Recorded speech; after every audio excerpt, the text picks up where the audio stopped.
देखो, कल मैं आ रहा था रास्ते पे, तो मेरे घर के रास्ते पे आ रहा था, तो एक कार्ड उल्टा पड़ा हुआ था। ताश का पत्ता ऐसे उल्टा पड़ा हुआ था, है ना, ऐसे उल्टा पड़ा हुआ था ये ताश का पत्ता। फिर जैसे ही मैं गुस्से में था तो मैंने लात मारी तो ये ताश का पत्ता पलट के बादशाह में बदल गया। समझ गए? तो क्या हो गया, बस ऐसे से ऐसे हो गया, तो ये पत्ता ये ऐसे देखो तो ये मीनिंगलेस है। क्या ड्राइंग बना हुआ है फालतू में, मीनिंगलेस ड्राइंग है ना। लेकिन ऐसे से ऐसे कर दो तो इसमें क्या है, इसमें बहुत मीनिंग हो गया, है ना। ये देखो, ऐसे करोगे तो क्या है, मीनिंगलेस है। मतलब ये भी ड्राइंग है, इसका मतलब क्या है, इसका मतलब ये है कि मीनिंगलेस में भी मीनिंग होता है। ये मीनिंगलेस ड्राइंग है, लेकिन इस मीनिंगलेस ड्राइंग का भी मीनिंग है।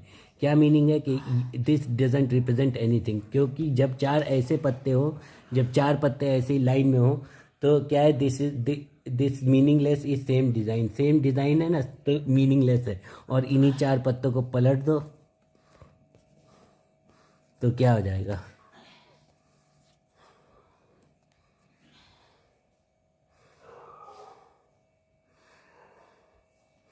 तो क्या है, इसका मीनिंग क्या है, नाइट ऑफ सोर्ट्स। इसका मीनिंग है कि एक शेवरली, वो क्या है, चिवेलरस हीरो। चिवेलरस हीरो मतलब क्या होता है, काइवेलरस हीरो। काइवेलरस हीरो मतलब होता है कि क्या कहते हैं, टेन ऑफ सोर्ट्स है ना, knight of sorts. Knight of sorts में क्या लिखा है देखो, he is riding in full course as if scattering his enemies in the design. He is really prototypical hero of romantic शिवेलरी।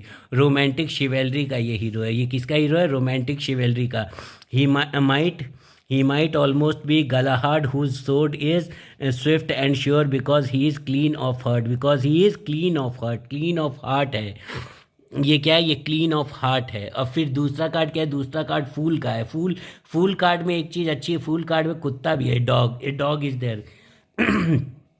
एक डॉग है fool card में, फूल कार्ड में dog है ना। तो इसमें क्या है, इसमें भी एक बहुत सही मीनिंग है। इसमें एक बहुत सी सही मीनिंग क्या है कि जब हम लोग वो पढ़ेंगे महाभारत, महाभारत जब पढ़ेंगे तो महाभारत में जब लास्ट में जब कृष्ण जी भी मर गए, अर्जुन भी मर गए, सब कुछ, अर्जुन भी टाइम आ गया, अर्जुन का भी टाइम आ गया, तो युधिष्ठिर जो थे, अर्जुन और पांचों पांडव को लेके स्वर्ग की तरफ बढ़े। तो स्वर्ग तक जाते जाते सिर्फ युधिष्ठिर अकेले स्वर्ग में पहुंचे थे। उनके चारों भाई और उनकी पत्नी द्रौपदी, उसका सबका निधन हो गया था, सबका रास्ते में ही मर गए। लेकिन एक कुत्ता जो था, वो युधिष्ठिर के साथ पहुंचा था। और वो कुत्ता कौन था, वो कुत्ता स्वयं धर्मराज थे, धर्मराज का भाई थे, धर्मराज थे वो कुत्ता। और धर्मराज के पुत्र कौन थे, युधिष्ठिर थे, धर्मराज के पुत्र थे, इसीलिए युधिष्ठिर कभी झूठ नहीं बोलते थे। तो ये क्या है, ये सेकंड कार्ड है द फूल का। फूल का कार्ड क्या बोलता है, with light step as if earth is trammel had little power to restrain। Mummy बोलना नहीं अभी कुछ। A young man in gorgeous vestment pauses at the brink of a precipice among the great heights of the world. He surveys the blue distance before him, its expanse of sky rather than the prospect below. His act of eager walking is still indicated, though he is stationary at the given moment. His dog is still bounding. इसका क्या होता है, divinatory meaning होता है folly, mania, extravagance, intoxication, delirium, frenzy and bewilderment. Bewilderment मतलब होता है धोखा। ब्यूरेमेंट मतलब क्या होता है, धोखा होता है। ब्यूरेमेंट मतलब क्या होता है, धोखा होता है। मतलब जिस आदमी के साथ पूरी ज़िंदगी में धोखा हो गया होता है, वो क्या रहता है, वो आदमी हमेशा कुत्ते के साथ मिलेगा और कुत्ते को रोटी खिलाता हुआ मिलेगा। और फूल से एक और चीज़ सिग्निफाई करती है, फूल सिग्निफाई ये करता है, ये फूल ये सिग्निफाई करता है कि मतलब जैसे जैसे नाइट ऑफ सोर्ड्स है, तो किसी के लिए तुम नाइट ऑफ सोर्ड हो, है ना, रोमांटिक शिवेलरस हीरो। किसी के लिए तुम क्या हो, किसी के लिए तुम फूल हो। और किसी के लिए तुम क्या हो, किसी के लिए मैजिशियन हो। और किसी के लिए क्या है, किसी के लिए वो इम्परर है। और किसी के लिए क्या है, किसी के लिए बादशाह है। तो ऐसा क्यों है, ऐसा इसलिए है ऐसा इसलिए है क्योंकि मतलब जो जिन लोगों के अंदर अंतर ज्ञान होता है, अंतर ज्ञान मतलब समझ रहे हो, अंतर ज्ञान मतलब एनलाइटनमेंट। जिन लोगों के अंदर अंतर ज्ञान होता है, मतलब इसमें इसमें बताया है मेरी कुंडली में, कहाँ गया,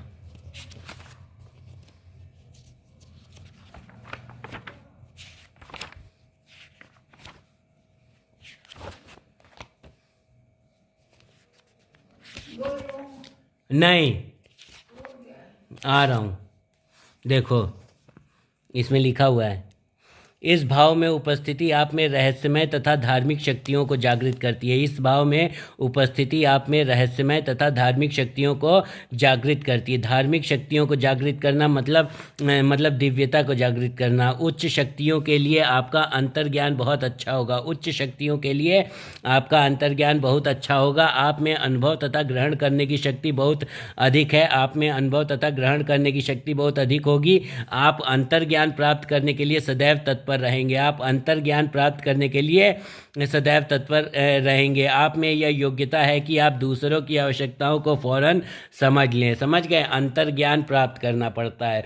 ज़िंदगी में आगे बढ़ने के लिए क्या चीज़ प्राप्त करना पड़ता है? अंतर्ज्ञान प्राप्त करना पड़ता है। अंतर्ज्ञान प्राप्त कर लोगे तो उसके बाद किसी भी तरह की कोई ज़िंदगी में कोई छोटा मोटा दुख भी दुख नहीं लगेगा। क्यों? क्योंकि अंतर्ज्ञान प्राप्त हो गया। तो जब अंतर्ज्ञान प्राप्त हो गया तो आप सम्यक भाव में हो गए। तो जब आप सम्यक भाव में हो गए तो आप सुखी रहें या दुखी रहें, कोई फ़र्क नहीं पड़ता है। और इसमें बहुत सारी अच्छी अच्छी बातें तो लिखी है। इसमें लिखा तो हुआ है, आप व्यापार तथा राजनीतिक क्षेत्र में सफलता प्राप्त करेंगे। ऐसी आशा है कि सही जगहों पर आपका अच्छा प्रभाव तथा संपर्क होगा और सामाजिक और पेशेवर कार्यों में भी रुचि लेंगे। और एक और चीज़ लिखे, देखो, पैतृक धन संपदा प्राप्त करने की संभावनाएं संतोषजनक है। आपको बहुत सचेत रहना चाहिए और इस बात का सदैव ध्यान रखना चाहिए कि किसी की कागज़ पर दस्तखत करने से पहले उसे ध्यानपूर्वक सोच समझ ले। सही बात कहा है। पैतृक धन संपदा प्राप्त करने की संभावना संतोषजनक है। सही बात है, संतोषजनक है, क्योंकि हमारे तीनों चाचा वो कर दिए थे, अपने हिस्से का 40,000 नहीं देते थे। हमारे हिस्से का 40,000 देवे नहीं करते थे, बोलते थे हम लोग को लड़की शादी करना है। जहाँ तक धन संपत्ता का संबंध है तो गुरु के प्रभाव से आप बहुत भाग्यवान हैं। आर्थिक रूप से आप बहुत सफल होंगे और सही स्थानों पर बहुत प्रभावशाली होंगे। संभवतः आप में निश्चित ही गुणों का भंडार है। आप बहुत खर्चीले हो सकते हैं। और इसमें एक और लाइन लिखी हुई है, आप अपने विश्वास पर अडिग रहते हैं। ये देखो, इसमें लिखा हुआ है ना, तथा आप अपने रुको ना, आप अपने विश्वास पर अडिग रहते हैं। आप अपने विश्वास पर आप शक्ति व स्फूर्ति से पूर्ण है तथा अभी रुक जाओ तो 10 मिनट हैं। आप शक्ति और स्फूर्ति से पूर्ण है तथा आप अपने विश्वास पर अडिग रहते हैं। समझ गई? 373 करोड़ का काम हो रहा है। अभी डिस्टर्ब मत करो, 1 मिनट और है बस, हैं फिर दे रहे हैं। फिर एक कार्ड इम्परर कार्ड है। इम्परर कार्ड का मतलब क्या होता है? ये आदमी जो होता है वो वेलोर, और इसमें वेलोर होता है। वेलोर मतलब होता है VALOUR, stability, power, protection, realisation, a great person, aid, reason, conviction, also authority and will. इसमें दिखा है ही has the form of the crux ansata on his sceptre and a globe in his left hand. He is crowned monarch, commanding, stately, seated on the throne, the arms of which axe fronted by ram's head.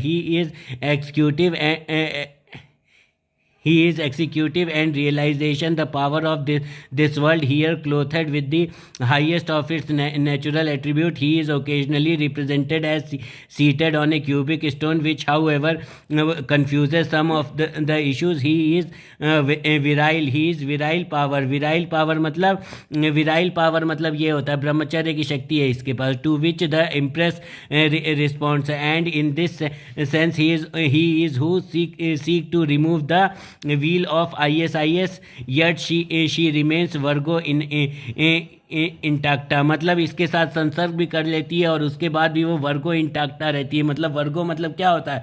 एक पवित्र स्त्री। मतलब वर्गो मतलब एक पवित्र स्त्री होता है, वर्गो इंटाक्टा होता है। It should be understood that this card that of impress do not precisely represent the condition of married life, though this state is implied on the surface. As I have indicated, they stand for mundane royalty uplifted on the seats of the mighty, but above this there is the suggestion of another presence. They signify also, and the male figure especially, the higher kinship occupying the intellectual throne.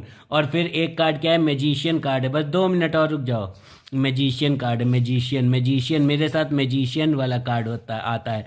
Magician card क्या है? Magician है a youthful figure in the robe of a magician. A youthful figure है, youthful figure मतलब 20-22 साल का figure है। Youthful figure in the robe of a magician having the countenance of divine Apollo, having the countenance of divine Apollo. Divine Apollo कौन है? Divine Apollo मतलब सूर्य देव है, सूर्य देव है। सूर्य देव मतलब सवितार देवता, और मेरा हस्ता नक्षत्र है और मेरे सवितार देवता है, सवितार सूर्य देव का नाम है। Which is with smile of confidence and shining eyes above his head, with smile of confidence and shining eyes above his head is the mysterious sign of the Holy